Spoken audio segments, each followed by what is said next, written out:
ಓಂ ಶಾಂತಿ. ಇಂದಿನ ದಿನಾಂಕ 15/5/2022.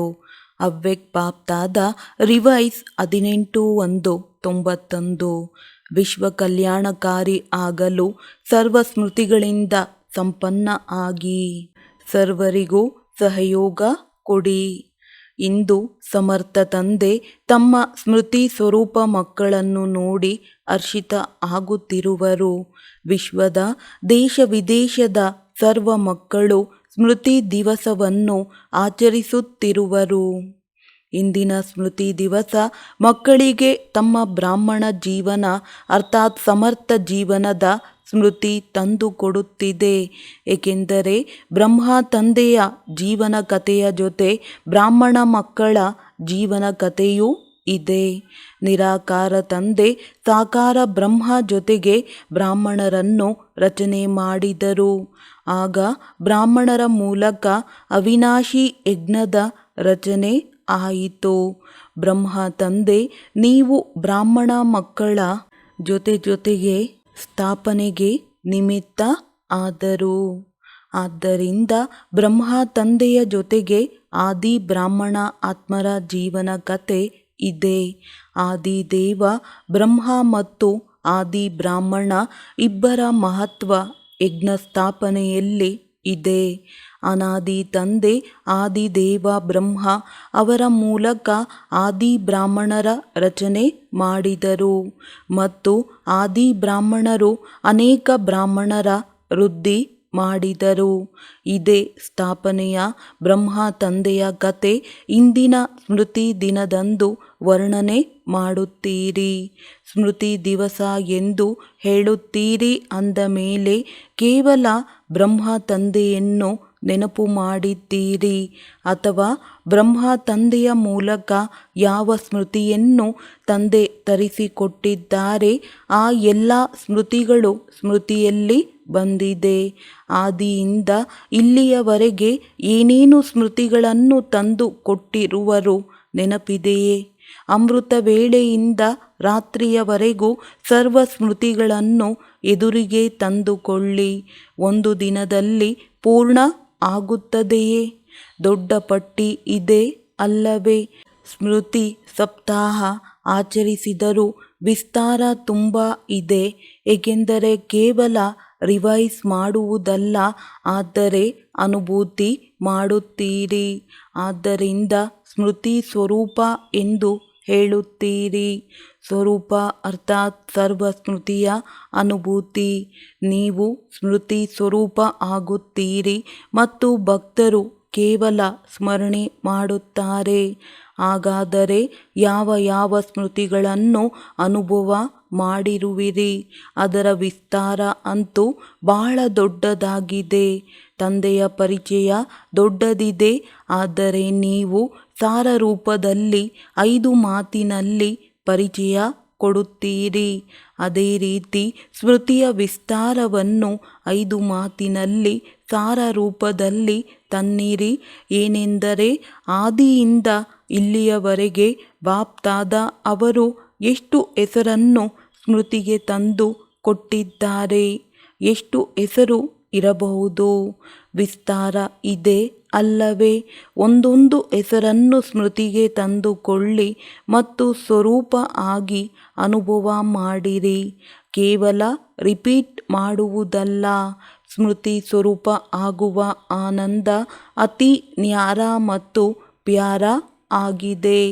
ಯಾವ ರೀತಿ ತಂದೆ ನಿಮಗೆ ಪ್ರಕಾಶರತ್ನ ಎನ್ನುವ ಸ್ಮೃತಿ ತಂದು ಕೊಡುತ್ತಾರೆ.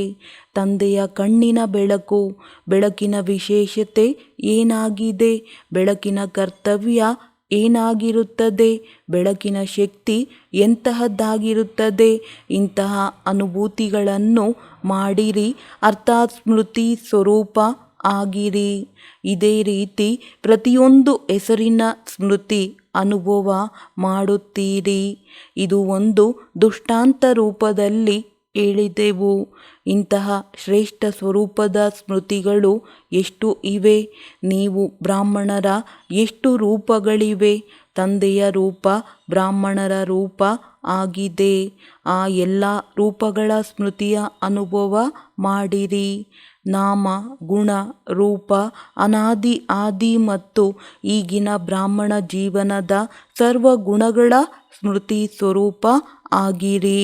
ಅದೇ ರೀತಿ ಕರ್ತವ್ಯ, ಎಷ್ಟು ಶ್ರೇಷ್ಠ ಕರ್ತವ್ಯದ ನಿಮಿತ್ತ ಆಗಿರುವಿರಿ, ಆ ಕರ್ತವ್ಯದ ಸ್ಮೃತಿ ಇಮರ್ಜ್ ಮಾಡಿಕೊಳ್ಳಿರಿ. 5ನೇ ಮಾತು, ಬಾಪ್ ತಾದಾರವರು ಅನಾದಿ ಆದಿ ದೇಶದ ಸ್ಮೃತಿ ತಂದು ಕೊಟ್ಟರು. ದೇಶದ ಸ್ಮೃತಿಯಿಂದ ವಾಪಸ್ ಮನೆಗೆ ಹೋಗುವ ಸಾಮರ್ಥ್ಯ ಬಂದಿತು. ನಿಮ್ಮ ರಾಜ್ಯದಲ್ಲಿ ರಾಜ್ಯ ಅಧಿಕಾರಿ ಆಗುವ ಧೈರ್ಯ ಬಂದಿತು ಮತ್ತು ವರ್ತಮಾನ ಬ್ರಾಹ್ಮಣ ಜಗತ್ತಿನಲ್ಲಿ ಖುಷಿಯ ಜೀವನ ನಡೆಸುವ ಕಲೆ ಸ್ಮೃತಿಗೆ ಬಂದಿತು. ಜೀವನ ನಡೆಸುವ ಕಲೆ ಚೆನ್ನಾಗಿ ಬಂದಿದೆ ಅಲ್ಲವೇ? ಜಗತ್ತು ಸಾಯುವ ಕಲೆಯಲ್ಲಿ ತೀವ್ರವಾಗಿ ಹೋಗುತ್ತಿದೆ ಮತ್ತು ನೀವು ಬ್ರಾಹ್ಮಣರು ಸುಖಮಯ ಖುಷಿಯ ಜೀವನದ ಕಲೆಯಲ್ಲಿ ಹಾರುತ್ತಿರುವಿರಿ. ಎಷ್ಟು ಅಂತರ ಇದೆ! ಆದ್ದರಿಂದ ಸ್ಮೃತಿ ದಿನ ಅರ್ಥಾತ್ ಸರ್ವ ಆತ್ಮಿಕ ನಶೆಯ ಅನುಭವ ಮಾಡುವುದು. ಈ ಸ್ಮೃತಿ ದಿನದಂದು ಜಗತ್ತಿನವರ ತರಹ ನೀವು ನಮ್ಮ ಬ್ರಹ್ಮ ಬಾಬಾ ಹೀಗಿದ್ದರು ಎಂದು ಹೇಳುವುದಿಲ್ಲ. ಅವರು ಹೀಗೆ ಮಾಡಿದರು, ಹೀಗೆ ಹೇಳಿದರು, ಜಗತ್ತಿನವರು ಇದ್ದರು ಎಂದು ಹೇಳುತ್ತಾರೆ ಮತ್ತು ದುಃಖದ ಅಲೆಯನ್ನು ಹರಡಿಸುತ್ತಾರೆ. ಆದರೆ ನೀವು ಬ್ರಾಹ್ಮಣರ ವಿಶೇಷತೆ ಆಗಿದೆ. ನೀವು ಹೇಳುತ್ತೀರಿ, ಈಗಲೂ ನಮ್ಮ ಜೊತೆಯಲ್ಲಿ ಇದ್ದಾರೆ, ಜೊತೆಯ ಅನುಭವ ಮಾಡುತ್ತೀರಿ. ಇಂತಹ ವಿಶೇಷತೆ ನಿಮ್ಮಲ್ಲಿ ಇದೆ. ಬ್ರಹ್ಮ ತಂದೆ ಹೋದರು ಎಂದು ನೀವು ಹೇಳುವುದಿಲ್ಲ. ವಾಯ್ದೆ ಮಾಡಿದ್ದಾರೆ, ಜೊತೆಯಲ್ಲಿ ಇರುತ್ತೇವೆ, ಜೊತೆಯಲ್ಲಿ ಹೋಗುತ್ತೇವೆ. ಆದಿ ಆತ್ಮ ಆದವರೇ ವಾಯ್ದೆ ನಿಭಾಯಿಸಿದ್ದಾರೆ. ಇನ್ನು ಯಾರು ವಾಯ್ದೆ ನಿಭಾಯಿಸುವರು? ಕೇವಲ ರೂಪ ಮತ್ತು ಸೇವೆಯ ವಿಧಿ ಪರಿವರ್ತನೆ ಆಗಿದೆ. ನಿಮ್ಮೆಲ್ಲರ ಲಕ್ಷ್ಯ ಆಗಿದೆ ಫರಿಷ್ಠಾ ದೇವತೆ. ಫರಿಷ್ಠಾ ರೂಪದ ಮಾದರಿ ಬ್ರಹ್ಮ ತಂದೆ ಆಗಿದ್ದಾರೆ. ಸರ್ವ ಮಕ್ಕಳ ಪಾಲನೆ ಈಗಲೂ ಬ್ರಹ್ಮ ತಂದೆಯ ಮೂಲಕವೇ ಆಗುತ್ತಿದೆ. ಆದ್ದರಿಂದ ಬ್ರಹ್ಮ ಕುಮಾರ ಕುಮಾರಿ ಎಂದು ಹೇಳುತ್ತೀರಿ. ತಿಳಿಯಿತೆ ಸ್ಮೃತಿ ದಿವಸದ ಮಹತ್ವ ಏನೆಂದು? ಈ ಸ್ಮೃತಿಗಳಲ್ಲಿ ಸದಾ ಲವಲೀನ ಆಗಿರಿ. ಇದಕ್ಕೆ ಹೇಳಲಾಗುತ್ತದೆ ತಂದೆ ಸಮಾನ ಆಗುವ ಅನುಭೂತಿ. ನೀವು ಆತ್ಮಗಳು ತಂದೆ ಸಮಾನ ಆಗುವ ಅನುಭವ ಮಾಡಿದ್ದೀರಿ. ಈ ಸಮಾನ ಶಬ್ದವನ್ನು ಜನರು ಸಮಾವೇಶಗೊಳ್ಳುವುದು ಎಂದು ಹೇಳಿದರು. ಆತ್ಮ ಪರಮಾತ್ಮನಲ್ಲಿ ಸಮಾವೇಶ ಆಗುವುದಿಲ್ಲ, ಆದರೆ ಸಮಾನ ಆಗುತ್ತದೆ. ಎಲ್ಲ ಮಕ್ಕಳು ತಮ್ಮ ತಮ್ಮ ಹೆಸರಿನಿಂದ ಸ್ಮೃತಿ ದಿವಸದ ನೆನಪು ಕಳುಹಿಸಿರುವರು. ಕೆಲವರು ಸಂದೇಶಿಗಳಾಗಿ ನೆನಪು ಪ್ರೀತಿಯನ್ನು ಹೇಳಿದರು ಮತ್ತು ಪ್ರತಿಯೊಬ್ಬರೂ ನನ್ನ ವಿಶೇಷ ನೆನಪು ಕೊಡಿ ಎಂದು ಹೇಳುತ್ತಾರೆ. ಆದ್ದರಿಂದ ಪ್ರತಿಯೊಬ್ಬರಿಗೂ ಬೇರೆ ಬೇರೆಯಾಗಿ ಪತ್ರ ಬರೆಯುವುದರ ಬದಲಾಗಿ ಪತ್ರ ಹೃದಯದಿಂದ ಬರೆಯುತ್ತಿದ್ದೇವೆ. ಪ್ರತಿಯೊಬ್ಬರ ಹೃದಯದ ನೆನಪು ಪ್ರೀತಿ ಬಾಪ್ ದಾದಾ ಅವರವರ ನಯನಗಳಲ್ಲಿ ಹೃದಯದಲ್ಲಿ ಸಮಾವೇಶ ಆಗಿದೆ ಮತ್ತು ಈಗ ವಿಶೇಷ ಸಮಾವೇಶ ಆಗಿದೆ.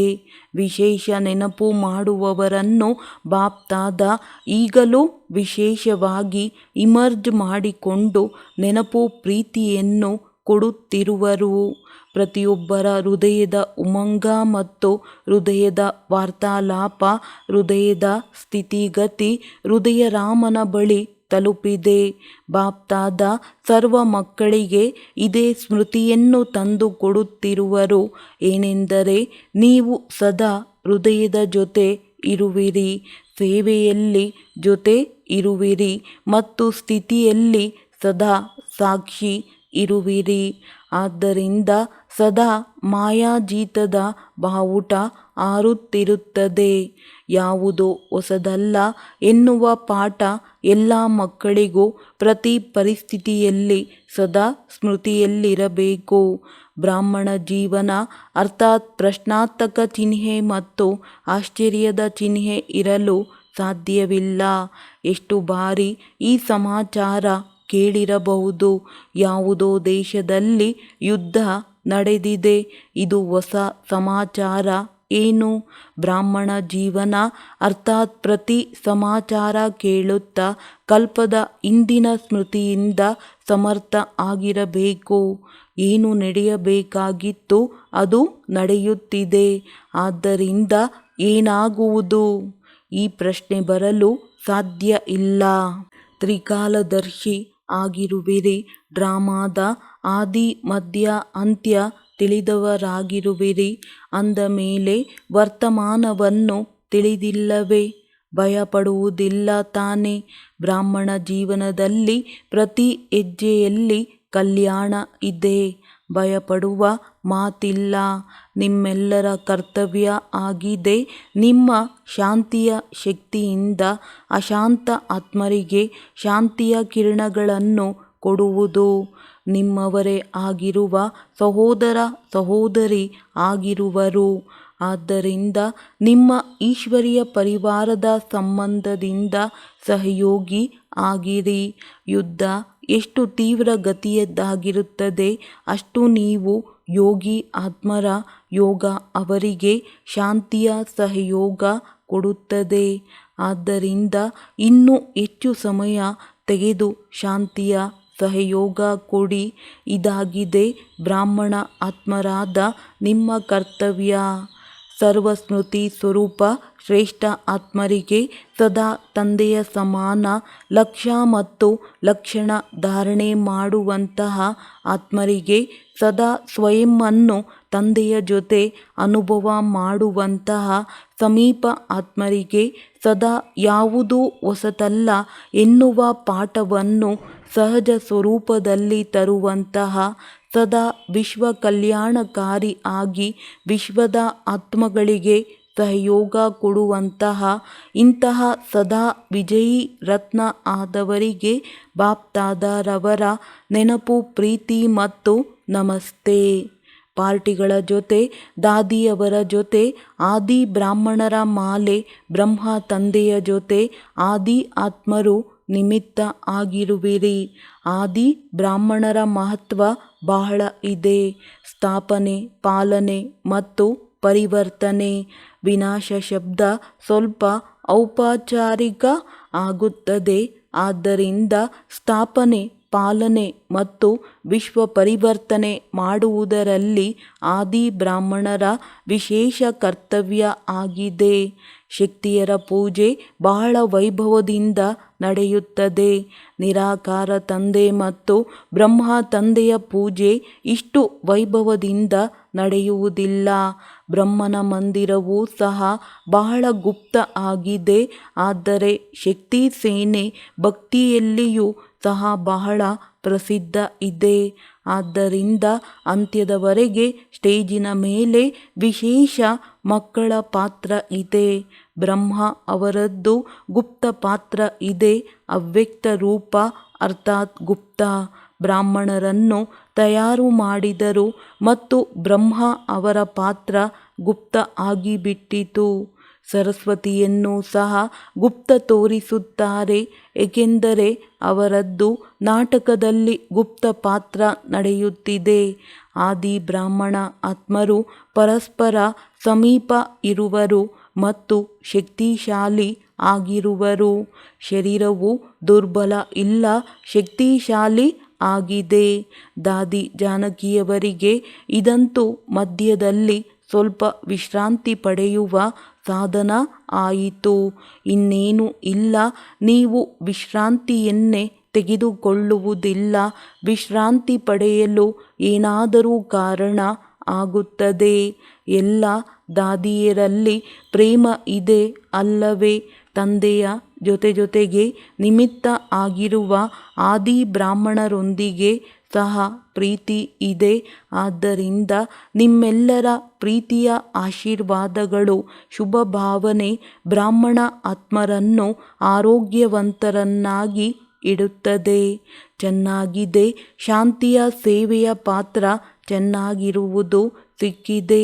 ಎಷ್ಟು ಆತ್ಮರು ಅಶಾಂತಿಯಲ್ಲಿದ್ದಾರೆ, ಎಷ್ಟು ಪ್ರಾರ್ಥನೆ ಮಾಡುತ್ತಿರುವರು, ಅವರಿಗೆ ಏನಾದರೂ ಅಂಜಲಿ ಕೊಡುವಿರಿ ಅಲ್ಲವೇ? ದೇವಿಯರ ಬಳಿ ಹೋಗಿ ಶಕ್ತಿಯನ್ನು ಬೇಡುತ್ತಾರೆ ಅಲ್ಲವೇ? ಅಂದ ಮೇಲೆ ಶಕ್ತಿ ಕೊಡುವುದು ವಿಶೇಷ ಆತ್ಮಗಳಾದ ನಿಮ್ಮ ಕರ್ತವ್ಯ ಆಗಿದೆ ಅಲ್ಲವೇ? ದಿನ ಪ್ರತಿದಿನ ಎಲ್ಲಿಂದಲೋ ಶಾಂತಿಯ ಕಿರಣಗಳು ಬರುತ್ತಿವೆ ಎಂದು ಅನುಭವ ಮಾಡುತ್ತಾರೆ. ನಂತರ ಹುಡುಕುತ್ತಾರೆ. ಎಲ್ಲರ ದೃಷ್ಟಿ ಭಾರತದ ಭೂಮಿಯ ಕಡೆ ತಿರುಗುತ್ತದೆ. ಒಳ್ಳೆಯದು. ಗ್ರೂಪ್ ನಂಬರ್ 1, ನಿಶ್ಚಯ ಬುದ್ಧಿ ವಿಜಯೀ ಆತ್ಮರಾಗಿರುವಿರಿ. ಇಂತಹ ಅನುಭವ ಮಾಡುತ್ತೀರಿ ಅಲ್ಲವೇ? ಸದಾ ನಿಶ್ಚಯ ಅಟಲ ಆಗಿರುತ್ತದೆಯೇ ಅಥವಾ ಎಂದಾದರೂ ಏರುಪೇರು ಆಗುತ್ತದೆಯೇ? ನಿಶ್ಚಯ ಬುದ್ಧಿಯ ಚಿಹ್ನೆ ಆಗಿದೆ. ಅವರು ಎಲ್ಲ ಕಾರ್ಯದಲ್ಲಿ, ವ್ಯಾವಹಾರಿಕವೇ ಇರಲಿ ಪಾರಮಾರ್ಥವೇ ಇರಲಿ, ಆದರೆ ಎಲ್ಲ ಕಾರ್ಯದಲ್ಲಿ ವಿಜಯದ ಅನುಭವ ಮಾಡುತ್ತಾರೆ. ಎಂತಹದೇ ಸಾಧಾರಣ ಕರ್ಮವೇ ಇರಲಿ, ಆದರೆ ವಿಜಯದ ಅಧಿಕಾರ ಅವರಿಗೆ ಅವಶ್ಯವಾಗಿ ಪ್ರಾಪ್ತಿ ಆಗುತ್ತದೆ. ಏಕೆಂದರೆ ಬ್ರಾಹ್ಮಣ ಜೀವನದ ವಿಶೇಷ ಜನ್ಮಸಿದ್ಧ ಅಧಿಕಾರ ವಿಜಯ ಆಗಿದೆ. ಯಾವುದೇ ಕಾರ್ಯದಲ್ಲಿ ಸ್ವಯಂನಿಂದ ಹೃದಯ ವಿದೀರ್ಣ ಆಗಬೇಡಿ. ಏಕೆಂದರೆ ಅವರಿಗೆ ನಿಶ್ಚಯ ಇದೆ, ವಿಜಯ ಜನ್ಮಸಿದ್ಧ ಅಧಿಕಾರ ಆಗಿದೆ. ಹಾಗಾದರೆ ಇಷ್ಟು ಅಧಿಕಾರದ ನಶೆ ಇರುತ್ತದೆಯೇ? ಯಾರಿಗೆ ಭಗವಂತ ಸಹಾಯಕ ಆಗಿದ್ದಾರೆ ಅವರ ವಿಜಯ ಆಗದಿದ್ದರೆ ಇನ್ನು ಯಾರದ್ದು ಆಗುತ್ತದೆ? ಕಲ್ಪದ ಹಿಂದಿನ ನೆನಪಾರ್ಥವೂ ಸಹ ತೋರಿಸುತ್ತಾರೆ. ಎಲ್ಲಿ ಭಗವಂತ ಇರುವರು ಅಲ್ಲಿ ವಿಜಯ ಇದೆ. ಪಾಂಡವರು 5 ಇದ್ದರೂ ವಿಜಯ ಯಾಕೆ ಆಯಿತು? ಭಗವಂತ ಜೊತೆಯಲ್ಲಿರುವರು. ಅಂದ ಮೇಲೆ ಕಲ್ಪದ ಹಿಂದಿನ ನೆನಪಾರ್ಥದಲ್ಲಿ ವಿಜಯೀ ಆಗಿದ್ದೀರಿ, ಈಗಲೂ ಆಗುವಿರಿ ಅಲ್ಲವೇ? ಎಂದು ಯಾವ ಕಾರ್ಯದಲ್ಲಿ ಸಂಕಲ್ಪ ಬರಬಾರದು, ಇದು ಆಗುವುದೋ ಇಲ್ಲವೋ, ವಿಜಯ ಆಗುವುದೋ ಅಥವಾ ಇಲ್ಲವೋ ಈ ಪ್ರಶ್ನೆ ಏಳುವುದಿಲ್ಲ. ತಂದೆಯ ಜೊತೆ ಇರುವವರ ಸೋಲು ಎಂದೂ ಆಗುವುದಿಲ್ಲ. ಇದು ನಿಶ್ಚಿತವಾಗಿಯೂ ಕಲ್ಪಕಲ್ಪದಲ್ಲಿ ನಿಗದಿ ಆಗಿದೆ. ಆದ್ದರಿಂದ ಸದಾ ವಿಜಯದ ಖುಷಿಯಲ್ಲಿ ಆಡುತ್ತಾ ನೃತ್ಯ ಮಾಡುತ್ತಾ ಇರಿ. ಸದಾ ನಿಮ್ಮನ್ನು ನೀವು ಭಾಗ್ಯವಿಧಾತ ತಂದೆಯ ಭಾಗ್ಯಶಾಲಿ ಮಕ್ಕಳು ಈ ರೀತಿ ಅನುಭವ ಮಾಡುತ್ತೀರಾ? ಪದಮಾಪದಂ ಭಾಗ್ಯಶಾಲಿ ಆಗಿರುವಿರೋ ಅಥವಾ ಸೌಭಾಗ್ಯಶಾಲಿ ಆಗಿರುವಿರೋ? ಇಷ್ಟು ಶ್ರೇಷ್ಠ ಭಾಗ್ಯ ಇರುವವರು ಸದಾ ಹರ್ಷಿತ ಆಗಿರುವರು. ಏಕೆಂದರೆ ಭಾಗ್ಯಶಾಲಿ ಆತ್ಮರಿಗೆ ಅಪ್ರಾಪ್ತಿಯಾವುದು ಇರುವುದೇ ಇಲ್ಲ. ಆದ್ದರಿಂದ ಎಲ್ಲಿ ಸರ್ವ ಪ್ರಾಪ್ತಿಗಳಿವೆ ಅಲ್ಲಿ ಸದಾ ಸಂತೋಷ ಇದ್ದೇ ಇರುತ್ತದೆ. ಅಲ್ಪಕಾಲದ ಲಾಟರಿ ಸಿಕ್ಕವರ ಚೆಹರೆಯೂ ಸಹ ಅವರಿಗೆ ಏನೋ ಸಿಕ್ಕಿದೆ ಎನ್ನುವುದನ್ನು ಹೇಳುತ್ತದೆ. ಹಾಗಾದರೆ ಯಾರಿಗೆ ಪದಮಾಪದಂ ಪ್ರಾಪ್ತಿ ಆಗಿರುತ್ತದೋ ಅವರು ಹೇಗೆ ಇರುತ್ತಾರೆ? ಸದಾ ಹರ್ಷಿತ. ನೋಡಿದವರು ಏನು ಸಿಕ್ಕಿದೆ ಎಂದು ಕೇಳಬೇಕು, ಅಷ್ಟು ಹರ್ಷಿತವಾಗಿರಿ. ಎಷ್ಟು ಪುರುಷಾರ್ಥದಲ್ಲಿ ಮುಂದುವರಿಯುತ್ತಾ ಹೋಗುತ್ತೀರಿ ಅಷ್ಟು ನೀವು ಮಾತನಾಡುವ ಅವಶ್ಯಕತೆ ಸಹ ಇರುವುದಿಲ್ಲ. ನಿಮ್ಮ ಚೆಹರೆ ನಿಮಗೆ ಏನು ಸಿಕ್ಕಿದೆ ಎನ್ನುವುದನ್ನು ಹೇಳುತ್ತದೆ. ಏಕೆಂದರೆ ಚೆಹರೆ ದರ್ಪಣ ಆಗಿರುತ್ತದೆ. ದರ್ಪಣದಲ್ಲಿ ವಸ್ತು ಯಾವ ರೀತಿ ಇರುತ್ತದೆಯೋ ಅದೇ ರೀತಿ ಕಾಣಿಸುತ್ತದೆ. ಹಾಗಾದರೆ ನಿಮ್ಮ ಚೆಹರೆ ದರ್ಪಣದ ಕೆಲಸ ಮಾಡಬೇಕು. ಇಷ್ಟೊಂದು ಆತ್ಮರಿದ್ದಾರೆ, ಅವರಿಗೆ ಕುಳಿತು ಹೇಳಲು ಎಲ್ಲಿ ಸಮಯ ಇದೆ? ಸಮಯವೂ ಸಹ ನಾಜೂಕು ಆಗುತ್ತಾ ಹೋಗುತ್ತದೆ. ಸಮಯವೂ ಸಹ ನಾಜೂಕು ಆಗುತ್ತಾ ಹೋಗುತ್ತದೆ. ಅಂದ ಮೇಲೆ ಸೇವೆ ಹೇಗೆ ಆಗಬೇಕು? ನಿಮ್ಮ ಚೆಹರೆಯಿಂದ. ಯಾವ ರೀತಿ ಮ್ಯೂಸಿಯಂನಲ್ಲಿ ಚಿತ್ರಗಳ ಮೂಲಕ ಸೇವೆ ಮಾಡುತ್ತೀರಿ? ಚಿತ್ರ ನೋಡಿ ಪ್ರಭಾವಿತರಾಗುತ್ತಾರೆ ಅಲ್ಲವೇ? ಹಾಗೆಯೇ ನಿಮ್ಮ ಚೈತನ್ಯ ಚಿತ್ರ ಸೇವೆ ಮಾಡಬೇಕು. ಇಂತಹ ತಯಾರಾಗಿರುವ ಚಿತ್ರ ಆಗಿರುವಿರಾ? ಇಂತಹ ಚಿತ್ರಗಳು ತಯಾರಾದರೆ ಧ್ವನಿ ಮೊಳಗಿಸಿಬಿಡುವಿರಿ. ಸದಾಕಾಲ ನಡೆದಾಡುತ್ತಾ, ಓಡಾಡುತ್ತಾ, ಕೂಡುತ್ತಾ, ಹೇಳುತ್ತಾ ಇದೇ ಸ್ಮೃತಿ ಇರಲಿ, ನಾವು ಚೈತನ್ಯ ಚಿತ್ರ ಆಗಿದ್ದೇವೆ. ಇಡೀ ವಿಶ್ವದ ಆತ್ಮರ ದೃಷ್ಟಿ ನಮ್ಮ ಮೇಲಿದೆ. ಚೈತನ್ಯ ಚಿತ್ರದಲ್ಲಿ ಎಲ್ಲದಕ್ಕಿಂತ ಆಕರ್ಷಕ ಮಾತು ಯಾವುದಾಗಿರುತ್ತದೆ? ಸದಾ ಖುಷಿ ಇರುತ್ತದೆ. ಹಾಗಾದರೆ ಸದಾ ಖುಷಿ ಇರುತ್ತದೋ ಅಥವಾ ಕೆಲವು ಬಾರಿ ಗೊಂದಲದಲ್ಲಿ ಬರುತ್ತೀರೋ? ಅಥವಾ ಅಲ್ಲಿ ಹೋಗಿ ಹೇಳುತ್ತೀರಿ, ಹೀಗಾಯಿತು, ಆದ್ದರಿಂದ ಖುಷಿ ಕಡಿಮೆ ಆಯಿತು. ಏನೇ ಆದರೂ ಖುಷಿ ಕಡಿಮೆ ಆಗಬಾರದು. ಈ ರೀತಿ ಪಕ್ಕಾ ಆಗಿರುವಿರಾ? ದೊಡ್ಡ ಪರೀಕ್ಷೆ ಬಂದರೆ ಪಾಸ್ ಆಗಿಬಿಡುವಿರಾ? ಬಾಪ್ತಾದ ಎನ್ನುತ್ತಿರುವರೆಲ್ಲರ ಫೋಟೋ ತೆಗೆಯುತ್ತಿರುವರು. ಆ ಸಮಯದಲ್ಲಿ ಹೇಳಿಬಿಟ್ಟೆವು ಎಂದು ಹೇಳಬಾರದು. ಮಾಸ್ಟರ್ ಸರ್ವಶಕ್ತಿವಾನರಿಗೆ ಯಾವ ಮಾತು ದೊಡ್ಡದಲ್ಲ. ಎರಡನೆಯ ಮಾತು ನಿಶ್ಚಯ ಇದ್ದೇ ಇದೆ. ಏನೆಂದರೆ ನಮ್ಮ ವಿಜಯ ಆಗಿಯೇ ಇದೆ. ಆದ್ದರಿಂದ ಯಾವ ದೊಡ್ಡ ಮಾತಲ್ಲ. ಸರ್ವಶಕ್ತಿಗಳ ಖಜಾನೆ ಯಾರ ಬಳಿ ಇದೆ, ಅವರು ಯಾವ ಶಕ್ತಿಗೆ ಆಜ್ಞೆ ಮಾಡಿದರೂ ಆ ಶಕ್ತಿ ಸಹಾಯಕ ಆಗುತ್ತದೆ. ಆದರೆ ಆಜ್ಞೆ ಮಾಡುವವರು ಧೈರ್ಯಶಾಲಿ ಆಗಿರಬೇಕು. ಹಾಗಾದರೆ ಆಜ್ಞೆ ಮಾಡಲು ಬರುತ್ತದೆಯೇ ಅಥವಾ ಆಜ್ಞೆಯಂತೆ ನಡೆಯಲು ಬರುತ್ತದೆಯೋ? ಮಾಯೆಯ ಆಜ್ಞೆಯಂತೆ ನಡೆಯುವುದಿಲ್ಲ ತಾನೇ? ಯಾವುದಾದರೂ ಮಾತು ಬಂದು ಸಮಾಪ್ತಿ ಆಗಿ ಹೋದ ನಂತರ ಹೀಗೆ ಮಾಡಿದ್ದರೆ ಚೆನ್ನಾಗಿರುತ್ತಿತ್ತು ಎಂದು ವಿಚಾರ ಮಾಡುತ್ತೀರಾ? ಈ ರೀತಿ ಅಂತೂ ಇಲ್ಲವಲ್ಲ. ಸಮಯಾನುಸಾರ ಶಕ್ತಿಗಳು ಉಪಯೋಗ ಆಗುತ್ತದೆಯೋ ಅಥವಾ ನಂತರ ಬರುತ್ತದೆಯೋ? ಮಾಸ್ಟರ್ ಸರ್ವಶಕ್ತಿವಾನ್ ಸೀಟ್ ಮೇಲೆ ಇದ್ದರೆ ಶಕ್ತಿಗಳು ಆಜ್ಞೆಯನ್ನು ಒಪ್ಪಲಿಲ್ಲ ಎನ್ನುವ ಮಾತಿಲ್ಲ. ಸೀಟ್ ಬಿಟ್ಟು ಕೆಳಗೆ ಇಳಿದು ಆಜ್ಞೆ ಮಾಡಿದರೆ ಅವು ಒಪ್ಪುವುದಿಲ್ಲ. ಲೌಕಿಕದಲ್ಲಿಯೂ ಯಾರಾದರೂ ಕುರ್ಚಿಯಿಂದ ಇಳಿದ ಮೇಲೆ ಆಜ್ಞೆ ಮಾಡಿದರೆ ಯಾರೂ ಒಪ್ಪುವುದಿಲ್ಲ. ಶಕ್ತಿಗಳು ನಿಮ್ಮ ಆಜ್ಞೆಯನ್ನು ಒಪ್ಪದಿದ್ದರೆ ನೀವು ನಿಮ್ಮ ಸ್ಥಾನದಿಂದ ಕೆಳಗೆ ಅವಶ್ಯ ಬಂದಿರುತ್ತೀರಿ. ಆದ್ದರಿಂದ ಸದಾ ಮಾಸ್ಟರ್ ಸರ್ವಶಕ್ತಿವಾನನ ಸೀಟ್ನಲ್ಲಿ ಸೆಟ್ ಆಗಿರಿ. ಸದಾ ಅಚಲ ಅಡೋಲ ಆಗಿರಿ. ಏರುಪೇರಿನಲ್ಲಿ ಬರುವವರು ಅಲ್ಲ. ಬಾಪ್ತಾದ ಹೇಳುತ್ತಾರೆ, ಶರೀರ ಹೋದರೂ ಚಿಂತೆ ಇಲ್ಲ, ಆದರೆ ಖುಷಿ ಹೋಗಬಾರದು. ಹಣವಂತೂ ಅದರ ಮುಂದೆ ಏನೂ ಇಲ್ಲ. ಯಾರ ಬಳಿ ಖುಷಿಯ ಖಜಾನೆ ಇದೆ ಅವರ ಮುಂದೆ ಯಾವ ಮಾತು ದೊಡ್ಡದಲ್ಲ.